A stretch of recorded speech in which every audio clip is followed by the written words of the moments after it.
no place is really Pacific for very long. I mean, neither the United States, we have constant wars, okay?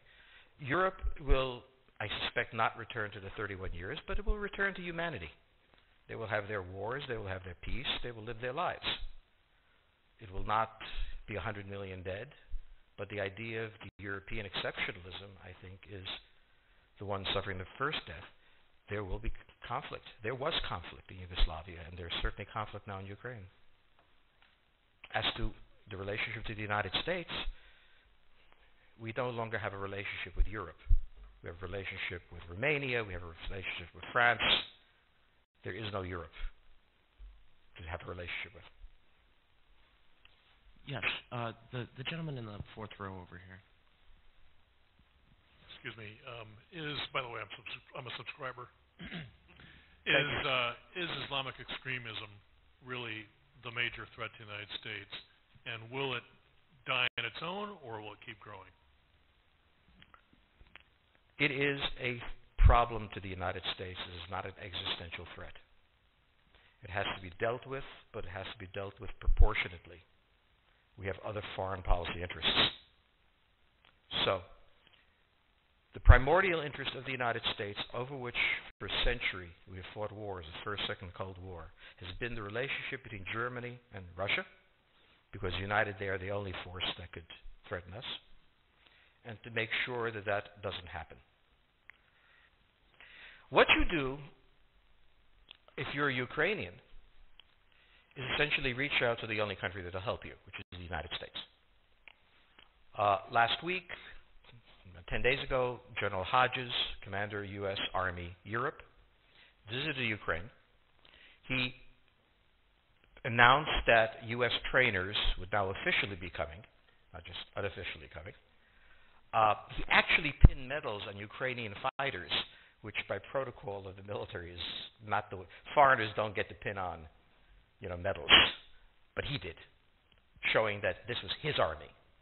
He then left, and in the Baltics announced that the United States would be pre-positioning armor, artillery, and other equipment in the Baltics, Poland, Romania, and Bulgaria, which is a very interesting point.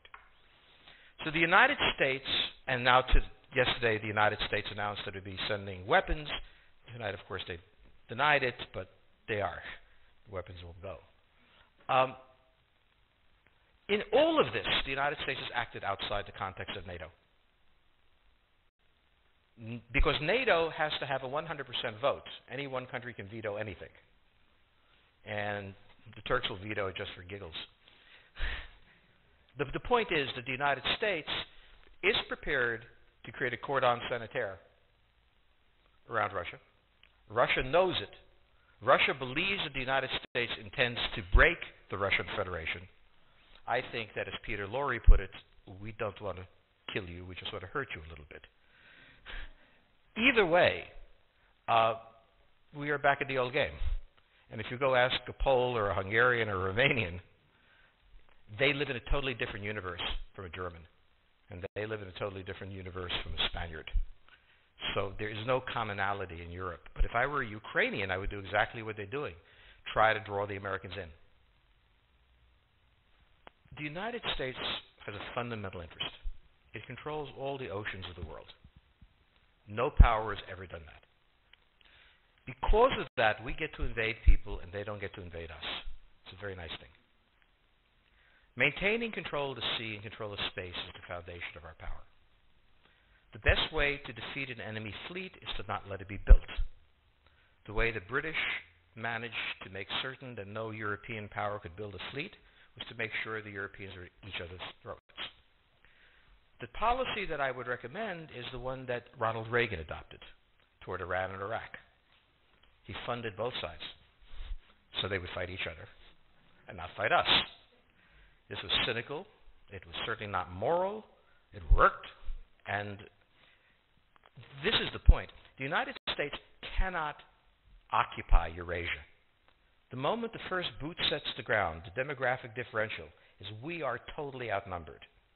We can defeat an army. We cannot occupy Iraq.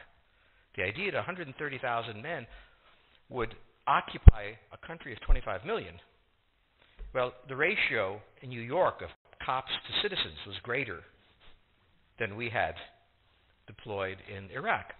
So we don't have the ability to go across, but we do have the ability to, first, support various contending powers so they concentrate in themselves with political support, some economic support, military support, advisors, and in extremis, do what we did in Japan, in Vietnam, in Iraq, and in Afghanistan, spoiling attacks.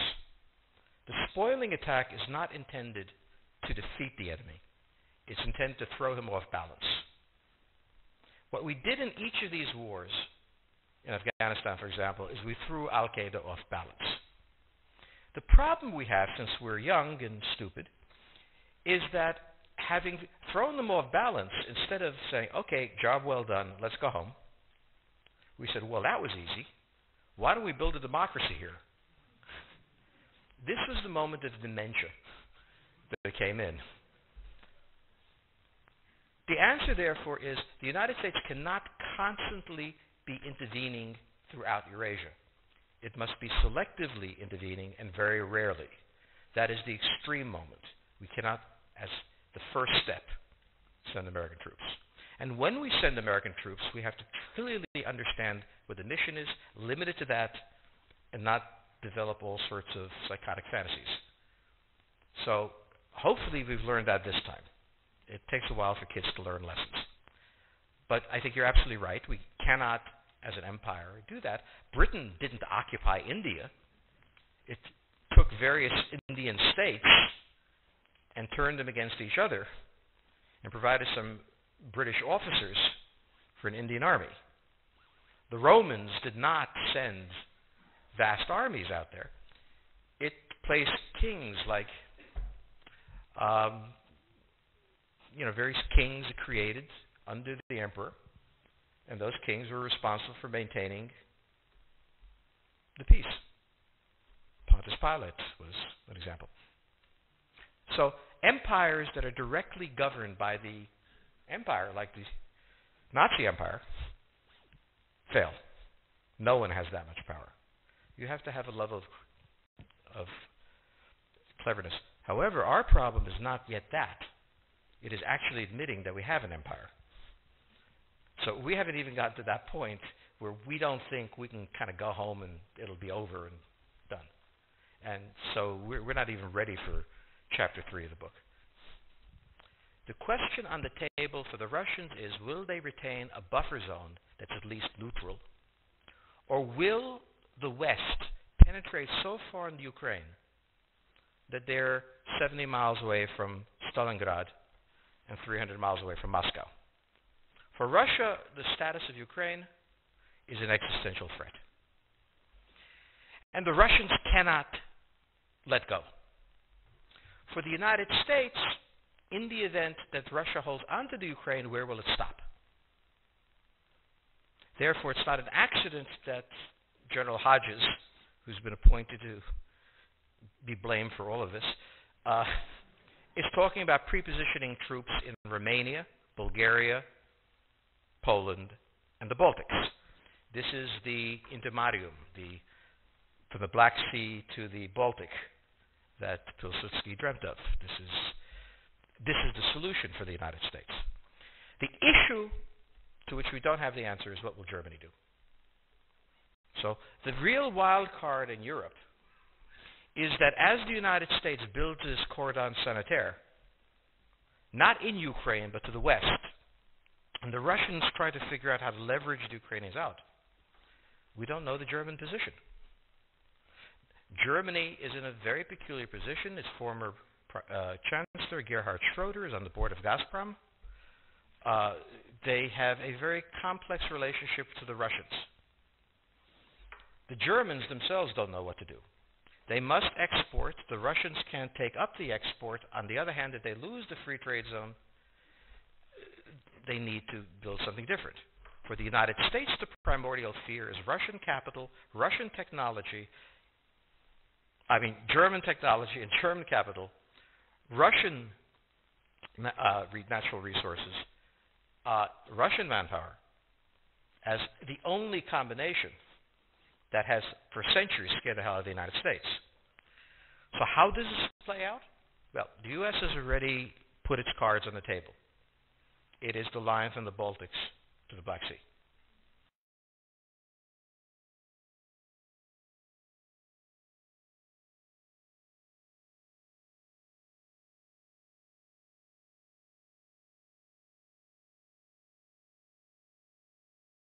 For the Russians, their cards have always been on the table. They must have at least a neutral Ukraine, not a pro-Western Ukraine. Belarus is another question. Now, whoever can tell me what the Germans are going to do is going to tell me about the next 20 years of history. But unfortunately, the Germans haven't made up their mind. And this is the problem of Germany always. Enormously economically powerful, geopolitically very fragile, and never quite knowing how to reconcile the two.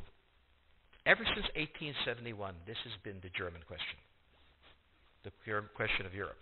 Think about the German question, because now it's coming up again. That's the next question that we have to address. And we don't know how to address it. We don't know what they're going to do.